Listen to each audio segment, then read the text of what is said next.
করতে পারছে, ঠিক আছে। তার বিষয়ের উপর ভিত্তি করে লক্ষণ এবং তার শারীরিক যে অবস্থা, সেই অবস্থার উপর ভিত্তি করে সংক্ষেপে ডায়াগনোসিস মানে রোগ নির্ণয়। এরপর আসি, দেখো কি বলছে, ইম্পায়ার্ড স্কিন ইন্টিগ্রিটি। এটা মানে তো এর আগে বললাম, ইম্পায়ার্ড মানে অবশ্যই কি দুর্বল, দুর্বল স্কিন ইন্টিগ্রিটি, ত্বকের ওখানে খুবই দুর্বল থাকবে। তারপর হচ্ছে related to tutorial manifestation of HIV infection, exploration and diarrhoea. Expiration মানে ত্বক শুষ্ক ভঙ্গুরবস্থাকে বোঝায়। দেখো এখানে বলছে এইচআইভি সংক্রমণের ফলে ত্বকের যে সমস্যাগুলো দেখা যায়, যেমন ক্ষত, ডায়রিয়া, তার সঙ্গে ত্বকের স্বাভাবিক অবস্থা নষ্ট হয়ে যাচ্ছে। তারপর কি বলছে, diarrhoea related to enteric pathogenesis of HIV infection. HIV সংক্রমণের ফলে অন্ত্রের রোগ যেগুলো সৃষ্টি করার ফলে কি হচ্ছে, তার ডায়রিয়া হচ্ছে। মানে অন্ত্রের মধ্যে এটা হচ্ছে ইনটেস্টাইন বোঝায়, ইনটেস্টাইনের রোগ জীবাণু সেখান থেকে কি হচ্ছে, ছড়াচ্ছে। আচ্ছা, এই ডায়াগনোসিস সম্পর্কে মোটামুটি আমরা একটু ধারণা দিলাম। তারপর আছে প্ল্যানিং অ্যান্ড গোল, পরিকল্পনা এবং লক্ষ্য। প্ল্যানিং অ্যান্ড গোল মানে কি, পরিকল্পনা এবং লক্ষ্য।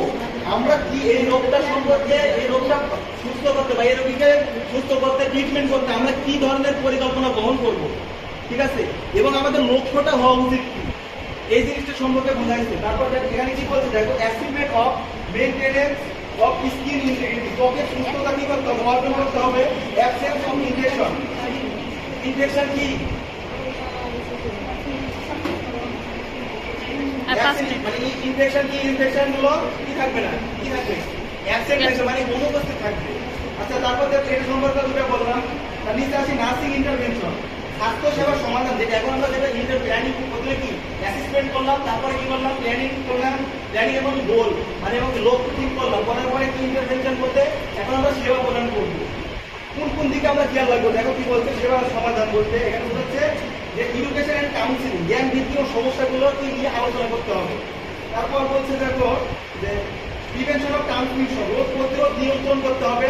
তারপর বলছে দেখো সাইকোসোশিয়াল সাপোর্ট, তাকে কি মানসিক এবং কি সামাজিক ভাবে একটা কি দিতে হবে। তারপর বলছে দেখো promoting adherence to ART. ART full meaning কেউ জানি, অ্যান্টিরেট্রাল ভাইরাল থেরাপি। আচ্ছা, এই জিনিসটা আমরা আলোচনা করি, অ্যান্টি রেট্রো ভাইরাল থেরাপি। এটা সাধারণত আমি মুখে একটু আলোচনা করি। এটা হলো দু ধরনের ভাগে ভাগ করা হয়। এই থেরাপিটা কোনো, এটা আসলে কোনো ইয়ে না, হ্যাঁ, এটা প্রতিরোধ ব্যবস্থা না, এটা দিয়ে জাস্ট কন্ট্রোলে থাকা যায়। এটা দুই ধরনের ভাগ করা যায়। একটা হলো নিউক্লিওসাইড, ঠিক আছে, নিউক্লিওসাইড। তারপর টিতে হচ্ছে ট্রান্সক্রিপ্টেজ ইনহিবিটর, ঠিক আছে, এন। আচ্ছা, তাই তোমরা ওটা বুঝবে না।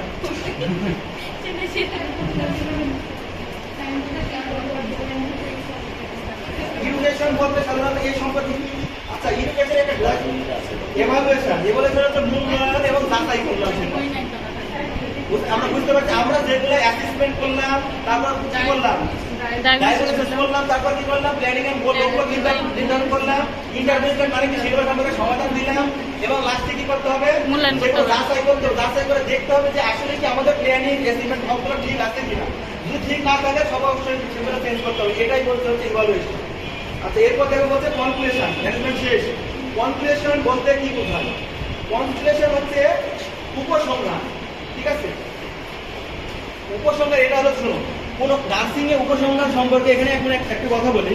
কোন রোগ সম্পর্কে প্রথমে কি সেই রোগ সম্পর্কে দেখলাম, রোগীর অবস্থা পর্যবেক্ষণ করলাম, মেডিসিন গুলোও দেখলাম, পর্যবেক্ষণ সবকিছু দেখার পরে চূড়ান্ত পর্যায়ে আসছি, ঠিক আছে।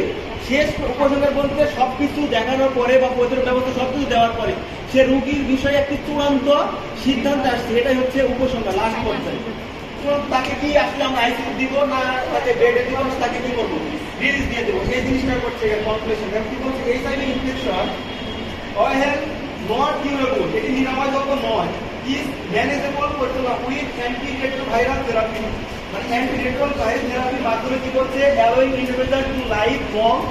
কি বলছে এখানে দেখো, অ্যান্টিরেট্রোভাইরাল থেরাপির মাধ্যমে সে ব্যক্তির লাইফটা কি দীর্ঘস্থায়ী হচ্ছে, এবং তারপর বলছে healthy life with a significant risk transmitting. এটা হচ্ছে ট্রান্সমিটিং হবে না স্যার, নাকি হ্যাঁ ট্রান্সমিশন হবে দা ভাইরাস। তাহলে এখানে কি বলছে, অ্যান্টিরেট্রোভাইরাল থেরাপির মাধ্যমে নিয়ন্ত্রণ করা যায়, যার ফলে ব্যক্তিরা দীর্ঘ ও সুস্থ জীবনযাপন করেন এবং